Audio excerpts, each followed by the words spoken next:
کمیته ایالت‌های فوق‌العاده تاجیکستان خبر داد که صبح 27 سپتامبر در قلمرو این کشور زمین لرزه رخ داده است.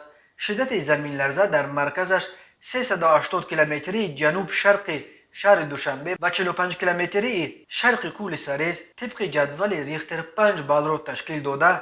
زمین در مرغوب با شدت 3 بال و در خوروغ 2 بال لرزیده است. درباره کدام خسارات بر اثر این آفت طبیعی تا حال گزارش نشده است.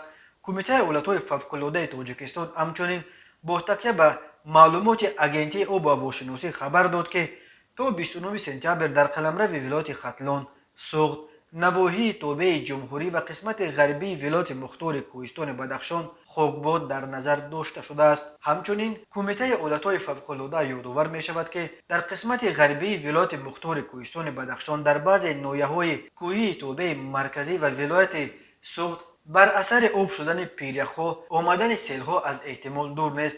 در همین ارتباط کمیته ایالت‌های فوق‌العاده و مدافع گرجدانی نزد حکومت جمهوری تاجیکستان به رانندگان و دوستداران کوهگردی یادآور می‌شود که هنگام حرکت در راه و پیراهه‌های کوهی قاعده‌های بی‌خطری را رعایت نمایند. به خصوص فاصله بین ماشین‌ها جداً باید رعایت شود، زیرا احتمال سنگریزش و یا آمدن سیل‌ها زیاد است. با مقصد پیشگیری از بیماری‌های دائمی کمیته ایالت‌های فوق‌العاده از اهالی خواهش می‌کند که به گرفتاران کسلی‌های رگ و دل، قند و گیپرتونیا بیشتر دقت دهند.